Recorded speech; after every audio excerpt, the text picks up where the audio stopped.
एक काळ होता जेव्हा प्रमोद महाजन नावाचा माणूस महाराष्ट्र भाजपचा सर्वात मोठा चेहरा होता.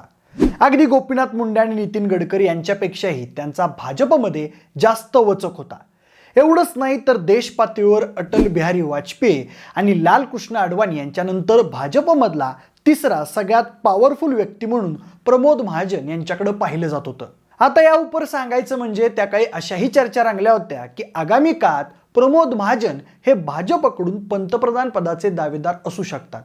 प्रमोद महाजन हे भाजपासाठी फंडिंग गोळा करण्यात सर्वात महत्त्वाची भूमिका बजावत होते, त्यामुळे त्यांचा पक्षात खूप दरारा होता.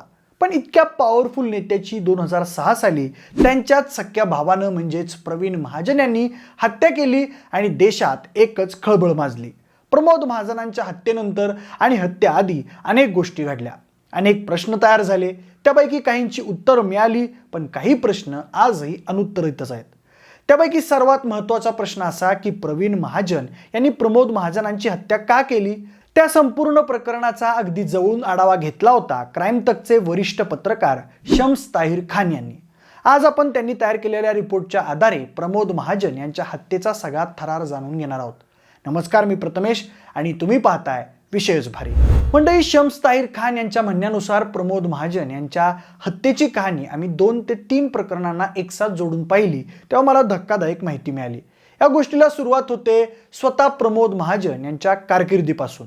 पत्रकार शम्स ताहिर खान लिहितात, आज जर नरेंद्र मोदी यांच्या नेतृत्वातल्या भाजपमध्ये अमित शहा यांना कार्यकर्ते चाणक्य मानत असतील, तर जेव्हा देशाच्या राजकारणात अटल बिहारी वाजपेयी आणि लालकृष्ण अडवाणी यांची जोडी होती तेव्हा प्रमोद महाजन यांना भाजपचा चाणक्य मानलं जात होतं. एवढंच नाही तर त्यांना भाजपचे संकटमोचक म्हणूनही ओळख मिळाली होती. अटल बिहारी वाजपेयी जेव्हा देशाचे पंतप्रधान होते तेव्हा प्रमोद महाजन त्यांच्या मंत्रिमंडळात मोठ्या पदावर होते. त्यांच्याकडे माहिती आणि प्रसारण मंत्रिपदाची जबाबदारी होती. पुढे जाऊन प्रमोद महाजन संसदीय कार्यमंत्री राहिले. प्रमोद महाजन यांची आणखी एक खास ओळख म्हणजे ते बीजेपीसाठी फंडिंग गोळा करायचे आणि त्यात प्रमोद महाजन यांचा हातखंडा होता.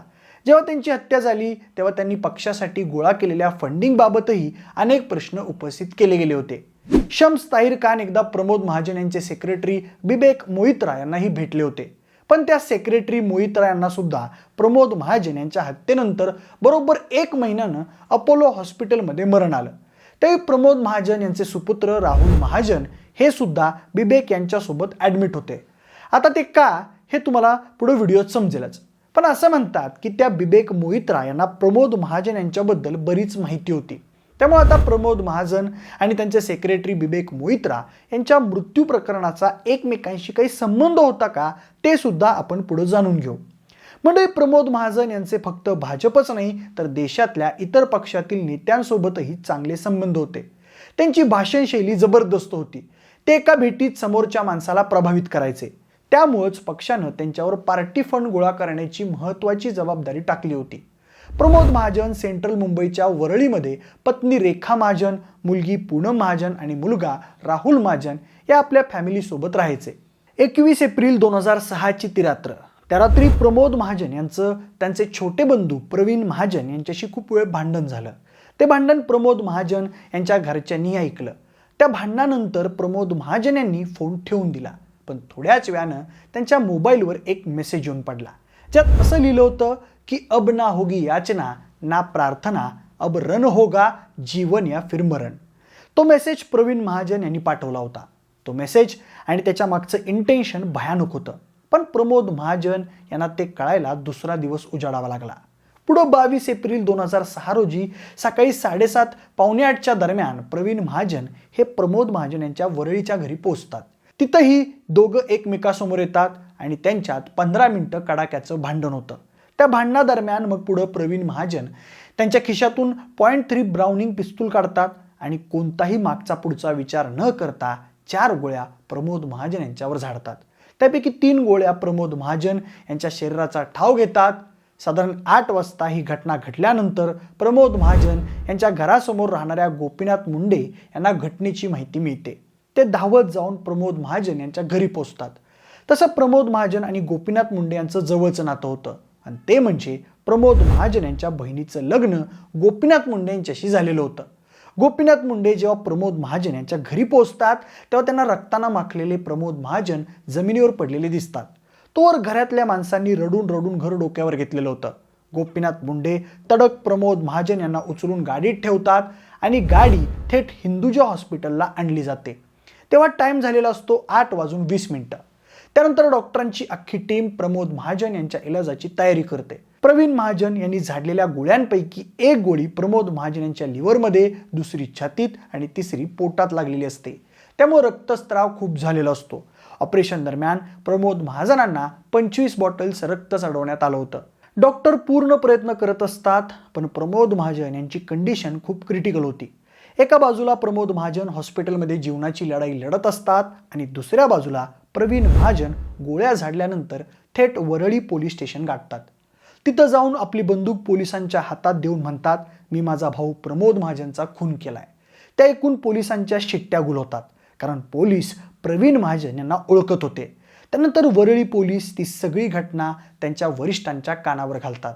दरम्यान तोवर प्रमोद महाजन यांच्यावर गोळ्या झाडण्यात आल्यात ही न्यूज वेगानं पसरते. पोलीस मग प्रवीण महाजन यांना ताब्यात घेऊन त्यांच्याकडची बंदूक जप्त करतात. प्रकरणाचा तपास सुरू होतो. सुरुवातीच्या चौकशी दरम्यान प्रवीण महाजन सांगतात की माझा भाऊ मला इग्नोर करत होता, प्रत्येक वेळी मला बेइज्जत करत होता, मला कमीपणा दाखवत होता. मला ते सहन झालं नाही म्हणून मी त्याच्यावर गोळ्या झाडल्या. त्यानंतर पोलीस तातडीनं अटेम्प्ट टू मर्डरची केस नोंद करून घेतात.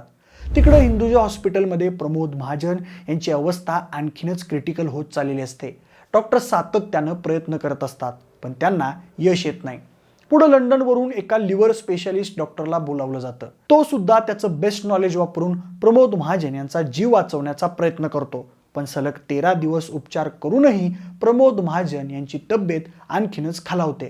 तब्बल 13 दिवसांनंतर म्हणजेच 3 मे 2006 रोजी शेवटी प्रमोद महाजन त्यांच्या जीवनाची लढाई हरतात. जशी प्रमोद महाजन यांच्या निधनाची बातमी येते त्यानंतर लगेचच पोलीस त्यांच्या केसला अटेम्प्ट टू मर्डरवरून मर्डर केसमध्ये कन्व्हर्ट करतात. त्यांचे बंधू प्रवीण महाजन यांच्यावर हत्येचा आरोप ठेवला जातो. त्यानंतर केस कोर्टात उभी राहते. कोर्टात हे सिद्ध करायचं होतं की प्रवीण महाजन यांनी त्यांच्या भावाचा खून नेमका का केला. शम्स ताहिर खान सांगतात की सगळ्यात पहिल्यांदा कोर्टात प्रमोद महाजन यांची पत्नी रेखा महाजन यांची साक्ष नोंदवली जाते. रेखा महाजन कोर्टाला सांगतात की काही दिवसापासून प्रवीण महाजन हा प्रमोद महाजनांकडे 1 कोटी रुपयांची मागणी करत होता. पण प्रमोद महाजन म्हणायचे माझ्याकडे इतके पैसे नाहीत. त्यामुळे सातत्यानं दोघांच्यात भांडणं व्हायची. प्रवीणच्या मनात त्याचा राग होता, पण कोर्टानं रेखा महाजन यांची साक्ष आणि ती थेअरी मान्य केली नाही. कोर्टानं ती थेअरी मान्य न करण्याचं आणखीन एक कारण म्हणजे प्रवीण महाजन तेव्हा वेगवेगळे कबुली जबाब देऊन कोर्टात गोंधळ निर्माण करत होते. तेव्हा त्यांनी प्रमोद महाजन यांच्या कॅरेक्टरवरही आघात केल्याचं बोललं जातं.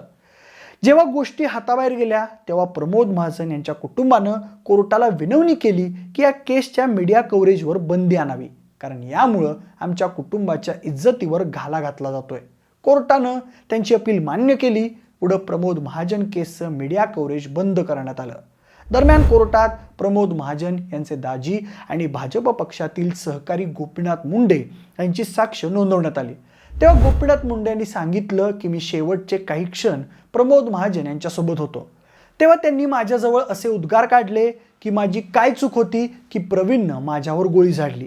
त्यावेळी प्रमोद महाजनांच्या त्या शेवटच्या वाक्याबद्दलही अनेक आडवे तिडवे अंदाज लावण्यात आले होते. पुढं प्रवीण महाजन यांनी कोर्टात एक मोठा गौप्यस्फोट केला. त्यांनी प्रमोद महाजन यांच्या चारित्र्यावर बोट ठेवून त्यांचे बाहेर संबंध होते असं वक्तव्य केलं. वर ते असंही म्हणाले की हे सगळं प्रमोद महाजन यांच्या पत्नी रेखा महाजन यांना माहिती होतं, त्यामुळे त्यांच्यात ही भांडणं व्हायची. एकदा तर गोष्ट पाक घटस्फोटापर्यंत आली होती, पण रेखा महाजन यांनी कोर्टात त्या सगळ्या गोष्टी नाकारल्या. काही काळानं तर प्रवीण महाजन यांनी कबुली जबाब बदलून भांडणादरम्यान माझ्याकडून गोळी चुकून चालवली गेली असं कोर्टाला सांगण्याचा प्रयत्न केला. पण कोर्टानं त्यांचं म्हणणं फेटाळून लावलं, कारण चुकून 1 गोळी झाडली जाऊ शकते, 3-4 नाही असं सांगून कोर्टानं त्यांना फटकारलं.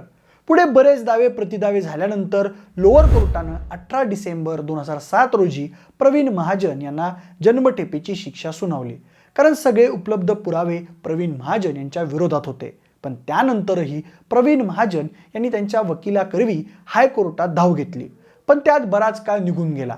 दरम्यान 2010 साली प्रवीण महाजन यांच्या पत्नी सारंगी महाजन यांची तब्येत बिघडली. त्यावेळी प्रवीण महाजन यांना पॅरोलवर काही काळ सुट्टी मिळाली. पॅरोलवर बाहेर आल्यानंतर प्रवीण महाजन घरी आले, बायकोची सेवा केली, पण त्यांची पॅरोलवरची मुदत संपली. त्या दिवशी म्हणजेच 3 मार्च 2010 रोजी ब्रेन हॅमरेजमुळे प्रवीण महाजन यांचा अकस्मात मृत्यू झाला. पण मृत्यूच्या आधी 1 वर्ष म्हणजेच 2009 मध्ये जेलमध्ये असताना प्रवीण महाजन यांनी एक पुस्तक लिहिलं होतं. त्या पुस्तकाचं नाव होतं माझा अल्बम. त्या पुस्तकात त्यांनी त्यांचे भाऊ प्रमोद महाजन यांच्याबद्दल अनेक चांगल्या वाईट गोष्टी लिहिल्या होत्या. त्यांच्यावर वेगवेगळे आरोपही लावले गेले होते. प्रवीण यांनी त्या पुस्तकात लिहिल्यानुसार प्रमोद महाजन हे लहानपणापासून RSSशी जोडलेले होते.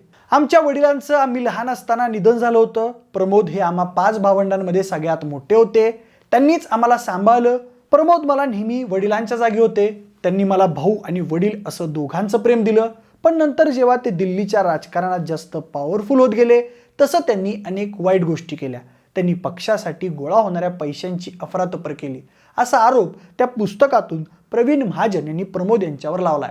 तसंच त्यांच्या कॅरेक्टरवरही पुस्तकातून प्रश्नचिन्ह उपस्थित करण्यात आलं होतं.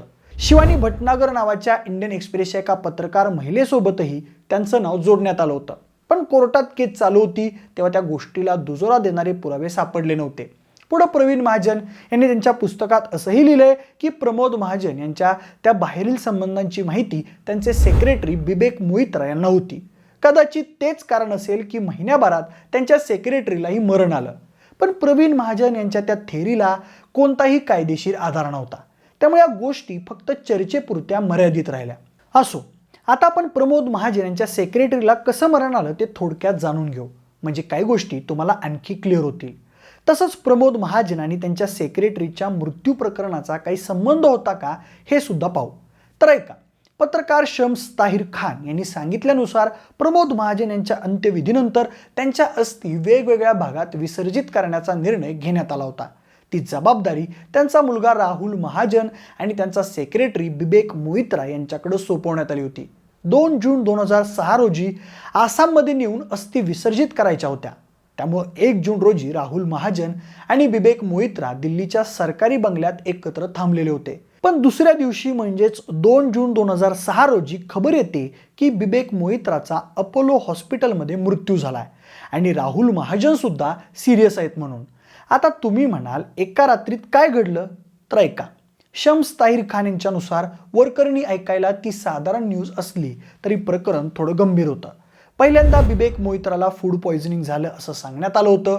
पण पोलिसांना वेगळीच शंका होती, कारण बिबेकच्या खिशात एक पावडरची पुडी मिळाली होती आणि पोलिसांचा असा अंदाज होता की ती ड्रगची पुडी होती.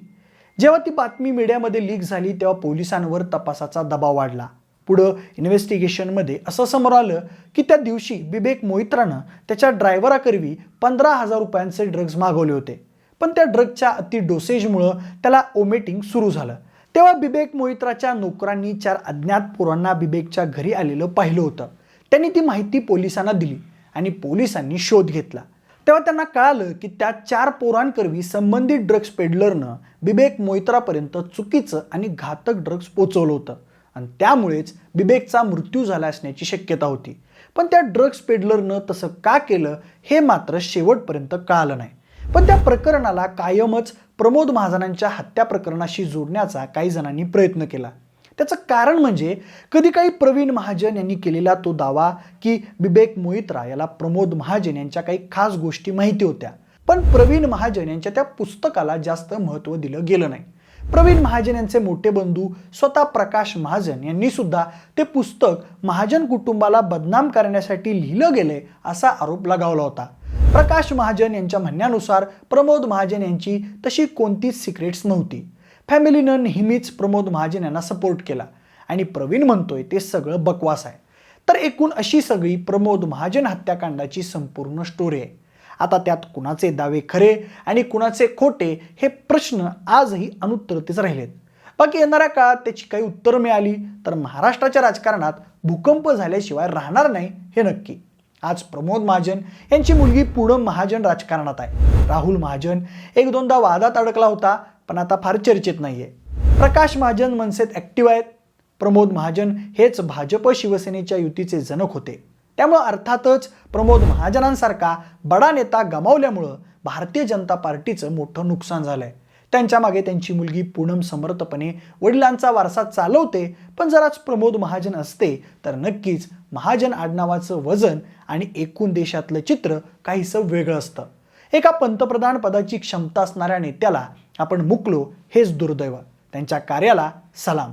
पण तुमचं या संबंधित प्रकरणाबद्दल नेमकं काय मत आहे? असं नक्की कोणत्या कारणामुळे प्रवीण महाजन यांनी आपल्या स्वतःच्याच भावाची हत्या केली असावी? आज प्रमोद महाजन असते तर खरंच ते देशाचे पहिले मराठी पंतप्रधान होऊ शकले असते का? तुमची मतं आम्हाला कमेंट करून नक्की सांगा. जर हा व्हिडिओ आवडला असेल तर लाईक आणि शेअर करा.